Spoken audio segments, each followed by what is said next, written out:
Sagantaa keenya jalqabuun dura Caali Profeesar jirtu miti? Jirra. Profeesar jira jedhame? Ah, Profeesar jiru haa jedhaniiru. Sagantaa keenya eegaluun dura eegallu akkam? Eegallu maallee naree gaazexeessa waan dhufneef maa'ee baanee deetuu deemnee hojii keenyatti deemnee wayyuure. Tole Profeesar itti fufuu?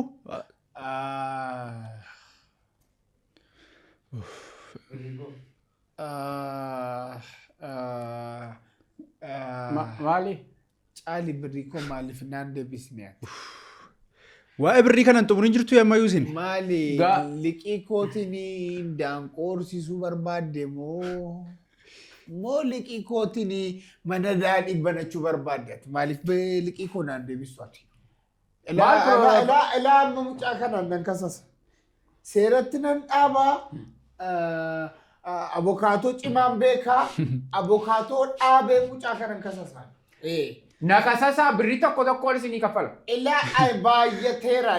Ilaa na kadhattee na gaafattee na irraa liqeeffattee amma moo uruu dhibdeetu qixxeena wajjiniin haasoo barbaaddaati. Profeesar isiniin kennaa dheeraa akka nama tokkootti amma moo hin qabu miinjaan hin baane isiniin jedhe. Namaatti naa laata. Na kasasaa Akka nama namaatti naa laata. Maal taatanii? Tokkoon isinii kaffala. Morma waan hin qabne fidinaan hin jedhu seerri. Isaan qabuunaan isinii kaffala. Waggaa 10 na firraa fita. Kaffali. Qaamaan si argeen beekula. Maal taate jedhaa mudhii oli malee mudhii gadi sin beeku. Mudhii gadi miila qabdaati. Profeesar. Ganaan adda baasa mucaan kun miila guutuu qabasa jedhu. Qarshii hojjetanii amma kana walilolinaati. Mudhii gadi silaama maal isinii godhadha manaa koo beeka. Maaliif wallalu mucaa eenyatti maqaa kee gaazexeessaa? Maaliif ani wallalu qarshiidhaaf as taa'e miti. Bakkeetti fixaa kaa amma hojii jalqabuufidha amma. Qarshii birrii tokkoon isinii kaffala dheeraa. Caali atis bakkeetti xumuri wanta kana. As turuftanii mataa lukkubsuu maal kanarraa of kusadhaa isinis maal? Dabarsiin kana kiyaakuti gaazexeessa kana faa kiyaakuti gaazexuun ololuun gaarii ta'u. Kutii galii. Sagantaa keenyatti dabarra.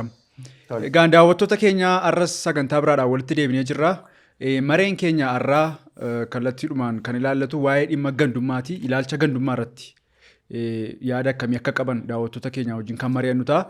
Ilaalcha gandummaa irratti yaada akkamii qabdu isin Profeesar Caalii kennu laa wanta kana. Caalii dhimma kana irratti dubbadhume waa'ee ilaalcha gandummaa irratti ilaalcha akkamii qabda? Yaada akkamii qabdaati? Ilaalcha gandummaa irratti yaada hedduu qaban akka itti jiraannu dhabne akka itti jiraannu maaliif yooti kaatee qofaate inni godaa'edha inni tokko immoo gubbanaa'edha yooti kaatee mana nyaataa amma mana nyaataa Riyaa koo tokkotu mana nyaataa qabaan naqe. Yemmuu naqu maaliif akka kana ashabootti baay'iftan nyaatatti nageenya namaaf gaarii miti jennaan isa ganda keeti malee siin ta'uu hin yoon warri an keessanii hojjetan malee hin ta'uu amma akka itti yaada namaa laannu iyyuu dhabne. Amma nama eenyu nagaa akkam bultan yoo jenne warra ganda keessanii malee nagaadhaan kan bulu hin jiruni jedhanii nutti deebisoom. Mana daadhii keessa akka itti teenyee akka itti teenyee nagaa dubbatu dhabne. Isin warra achiiti. Warri kaan immoo warra gubbanaa. Warra godanaa, warra dalganaa jedhanii akka kanatti ol nyaachaa, ol jifachaa oolu. Kun maaloo yaada gad deebi'ummaan warri waan akkasii dubbatan. Nuyi amma akka seeraan akka itti machaa'ee bitin turu dhabe. Akkami. Gandummaatti deebisu jechuudha. Yoo inni hin gata dhaqee balbala namaatti rukutame duree bu'u dhuftee iddoo achi taateef nu jedhu. Amma akka itti dubbatu dhaben kanaafiyyuu namni jijjiiramuu qaba yaadi isaa sammuunsaa deemsi isaa ilaalchi isaa gandummaa irraa buqqa'ee biyyummaatti guddachuu qaba. Amma maaliif guddinatti adeemaa irra biyyi keenya guddataa jira yaadi keenya duukaa hin guddatu taanaan maal godhan gandaan ol diigu. Gandaan ol buqqisu. Waanuma mee beekaa wayin fakkaatu. Gandummaa isatti jettu ati ganda kee iyyuu hin jaallattu. Ganda ofii jaallachuun balleessaa qabaa jedhee yaadu ani gaazexeessa. Tole. Ganda kee jaallachuun waan biraa, ganda kee qooddee yaaduun immoo waan biraa. Ganda kee jibbiin jennaan laallaa. Ganda kee jibbiin jenna. Ganda kee jaalladhu ganda kee fayyade. Garuu ganda kee duwwaa jaallattee kan nama biraa jibbu jechuun immoo rakkina biraadha. Anamma gandan ittiin Dhaladhee afaan kee qabe. Situ na yaadachiisaa bakka hin dhaladhe. Maalitu fincaan taate hafteeti? Tun dhalanne mucaan nan. Caaliin jettuyi? Akkamitti na gidduu galtaati? Caaliidha? Caalii miti sumaan jedhe mucaan nan eenyu ture maqaan kee? Na gidduun galii haasaa jiramti. Suuteedheen yaadadheen deebisa maala jajjaruun akkasii. Maaf afaan koo warraa fuutee dubbattaati. Afaan irratti hin qabin gaa hiiteessa. Dhalachuu jecha jedhuun. Nagaa. Wallaallee gurbaa. Hin wallaaltanii. Profeesar hin wallaaltanii isin nama guddaa nama beekaadha isin akkamitti wallaaltu. Afaan kee cufeessa. Caalii dubbadhaame Profeesar mee isin haasaa. Afaan kee kutanii saree filaachuuf ture. Tole galatoomaa Profeesar. Gaafan itti fufuu ganda kee fayyadee ganda kee jaallachuu miidhaan qabu. Namni gaafa ganda isaa jaallatu, maatii isaa jaallatu, naannoo isaa jaallatutu biyya jaallachuu danda'a. Of course amma addunyaan iyyuu gara ganda tokkotti dhufaa jirti. Ganda eenyufaatti dhufaa jirti Profeesar? Ganda bultuu. Ganda maalitti dhufti? Kunoo gandummaan jechuun kana. Ganda koo biratti dhuftu naanaan hin barbaadu jechuuf mucaan kun lama gandummaa barbaadu jechaa turte. Lakki garuu ilaala naannummaaf gandummaatu mataa kee irratti ijaaramaa jira. Hubachuu fe'e. Ganda keetti dhufti kaa. Bachoo buraa moo isa gandi kee? Magaalaatti ni dhaladhee guddadhe Profeesar. Eessatti iyyuu dhaladhu dhimma koo miti. So ganda kee jaallattee fayyadu waan biraadha. Lakki ganda koo duwwaa ettee kan biraan jibbu immoo rakkina biraadha. Kanaan rakkinni keenya akka sila caaliin jedhe naannoo tokko gaafa bunni mana bunaa banamu inni ganda sun dachaa'ee achi deema. Inni bukkee isaa immoo duwwaa ta'a. Maaliif ganda isaa miti? Maal naannoodhuma tokko waan deemtee fakkaata. Ispeeshaalii Finfinnee kana keessa teesseetu mana bunaa biyya tokko yineemiti gaafa banu waanuma achi deemtee sitti fakkaatan fakkeenyaan namni beegiin gaafa buna banatu beegiidhuma waan dhaqxee fakkaatan ta'e mana bunaa tokko gaafa deemtu. So this is a big problem.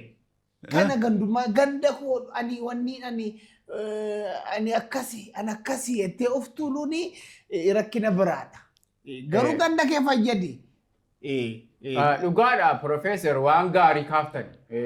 Of jaallachuu biyya ofii jaallachuu dura of jaallachuu ganda ofii jaallachuu gargaaru ganda biraa immoo jibbuu gaarii mitettan dhugaadha. Dhugaadha amma maal jedhe artistiin tokko garaan haadhaa burreedha. Amma biyya keenya keessatti jiru amma kan gandummaadhaan qabatanii fayyadamuu barbaadan.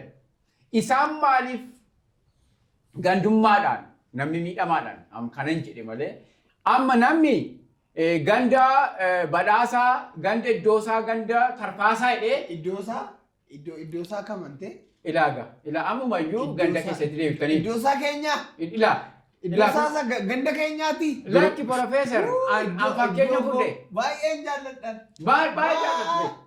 Egaa gaarii waan Profeesar dubbadhu gargar baafne wajjin baranne ganda tokko keessatti mana barumsaa ganda Bacho Booree itti baranne. Profeesar baay'een danda'u iddoo isaanii waan si dhibu anatu qayyabachiisaa ture. Ganda koo na yaadachiiste anta. Gandi keessa gaariidha. Qaanamma namni gandaan gargar ba'ee olii dhaabachuun gaarii miti. Akka biyyaatti yaaduun nurra jiraadha. Ammas Profeesar akka dubbatanitti gaariidha yoo dhagaa. Ganda keessanii maal gootanii? Gaaffii bareedaadha. Ani ganda kootiif macaaffata kanaan dura dubbisee fixee walitti sassaabee ergeera.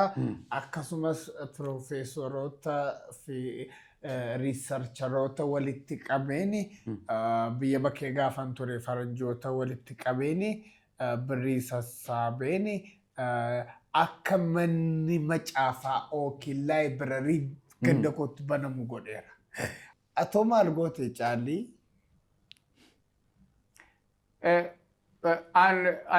Anamma horiitti isaan ture maal? Kun dhufe jaran. Ani horiitti? Kun dhufe hin jedhe. Sumati naan jettu sana dabaltee toomaa inni. Lakki Maal goote hin jedhe ganda kee? An ganda koo fi waan hin godhe baay'ee yoo maniin qabu ta'e iyyuu qaroo ta'een hojjechaa ture. Akka caaliitti magaalaatti dhaladhee guddadhe hin jenne ati. Caalii dhuguma sila naannoo magaalaatti guddadhan alataa magaalaa dhachaa turte. Wanti kun wal si jalaa rukutu? Gandan beeku hin jenne ati dhufee kun mucaa baadiyyaa ta'uun kee asitti beeku. Atoo waa'ee baadiyyaa softaa amma akkam wanti kun ifa nuu godhime? namni dogoggora. Dhalli namaa dogoggora. Ituu dubbattu dogoggorri jira. Amma magaalaa ta'eera amma ganditi keenya inni baadiyyaa roon ba'ee baadiyyaadha malee amma magaalaa. Amma guddate? Ibsaan galeera. Bilbilli galeera. Wanti hin galle hin jiru. Daandiin galeera. Wanti hin galle yoo hin jiru. Amma isayyuu miti gaa. Anamma kanan jedhu namni ija adda addaan ol ilaaluun gaarii miti. Akka Oromoo tokkootti akka Oromiyaatti ol ilaaluun gaariidha. Namni akka namaatti namummaan isaa kabajamee gandummaan utuu hin ta'in ija tokkoon ol ilaallee ol bira dhaabachuun olii gadduun olii gammaduun gaariidha. Profeesar Gaazexeessaa Birruu maleessa namni akka gandaatti akka firaatti akka hiriyaatti ol bira dhaabachuun gaariidha. Garuu immoo akka namaatti immoo olii dhaabachuun immoo isa caaluudha inni jedhe Profeesar. Afaan gaafa bareeffattu. Namuma gaariin fakkaattu gaafa akkas haasoftu. Daadhichatu akkas dubbisaanii attamattamii har'a haasa'uu dabalte. Jaarsa biyyaa jalatti guddadhe Profeesar. Anyways, gaafa waa'ee gandummaa yaannu, gaafa waa'ee naannummaaf gaafa biyyaa yookiin qomoo ofii gaafa yaannu ituu gaarummaa isaa yaanne. Ituu hojiin hojjechuu utuu yaanne. Hojiin guddachuu utuu yaanne. Akka ganda tokkotti hojiin hojjechuu amma biyyi tokko jira. Namoota biizinasii hojjetanii. Eessa biyyichi? Narkaa badee dhifama Alzheimer. Dhukkuba jedhutu dhukkuba qabu yeroo darbeessu baay'ee adurraan kan ka'etu irraanfachuutti hin gale. Baay'ee waan hin beekuuf al tokko tokko beekumsi gaafa baay'atu wallaalummaa dhufa baay'ee. Beekumsi baay'achuurraan kan ka'e jechuudha. Kanaafan yeroo baay'ee isin eebbisan yeroo isin abaartan. Maaliif beekumsi baay'annaan nu bira gad dabartu dhuftanii warruma abaartan bira gad dabartu wallaalota bira gad dabartu maaliif beekumsa jiratu jettaniitu ati naman taatu ituu duute namni akkasii immoo garageeffadha ila amma yeroo kana si wallaaladha sammuu kee dhufuun duraa hin jiru sammuu dubaatiin adda ila sammuu akkuma kidnii lamaan jiraatamu al tokko tokko immoo feelii godhe tokkoon jiraatamu sammuun kee inni fuulduraa hin jiru. Beekumsi immoo baay'ee mataan duwwaa sitti biqilee mataan biqileetu keessaa duwwaa ta'e. Maaliif nama mataan qabnetu beekumsa hin qabu? Mataan kee citu. Citi nama keessaa. Please gara dhimma keenyaatti deebi'aa maaloo. Kanaaf anyways, naannummaan hojjechuuf naannummaan guddachuun ayaadu. Nu immoo akka nama tokkootti nama tokkodha. Saba tokkodha. Especially Oromoo gaafa taanu Oromoon saba guddaadha.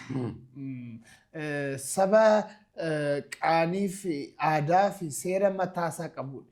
Isaan guddachuuf jiraachuudha malee gandummaarraa yoo baaneen jedha galatoomaa.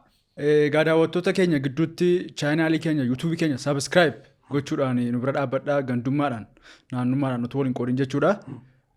Isinillee akkuma kanaa jechuudha Profeesar Caalii. Gaariidha amma inni itti kaafte gaariidha gandummaadhaan laagaan ol qooduu utuu hin ta'in saabskiraayib godhe tokkummaa keenya miidiyaa kana irratti mul'ifna. Profeesar? Saabskiraayib godha. Godhaan jedhe subscribe godhaan jedhe. Maal jedhama miidiyaan kun? Godhaatii miidiyaa kana gargaaraa. Tokkummaadhaan. Tokkummaadhaan. Fayyada malee nu miidhu. Imeeliitu banattanii imeelii wajjiniin communicate gootaniitu subscribe gootanii baay'ee gaariidha. Galatoomaa Profeesarii. Gaazexeessaa mee eebbaan nu gudunfaa mata dureen guddaadha waan ta'eef Profeesaritu eebbaan gudunfaan hin jedhe. Ilaa nama mana daadhiitti guddate. Ilaa mana daadhiitti oolu. Eebbaa jedhee gudunfi yeroon qabu. I am very busy. Eebbaan gudunfaa jechuun akkoo eebba mataa isaa danda'e qabaan Profeesari. Eebbisuu? Siin kenna caaliya. Daraartu kottu darraa cufee an beera isin wal eebbisa. Profeesar hin baatanii? Hin baani. Eebbin ta'uuf isaaniif ijaarsaaf eebbin ta'u eebbisuun. Jedhame waa muraasa caali. Rabbi biyya keenya sammuu keenya garaa keenya tokko godhu. Gandummaan nurraa cabu. Egaa karaa keenya eebbi guutuu isaaf rabbitti guutu. Guutu. Caali ulfaadhu baay'ee eebbistee eebbi kee namatti tola. Akkuma eebbisteetti eebbifami. Egaan daawwattoota keenya sagantaan har'aaf qabnu asirratti kan xumurutaa qophii biraadhaan aga torbee dhufu walitti deemnutti turtii gaariin jedhaa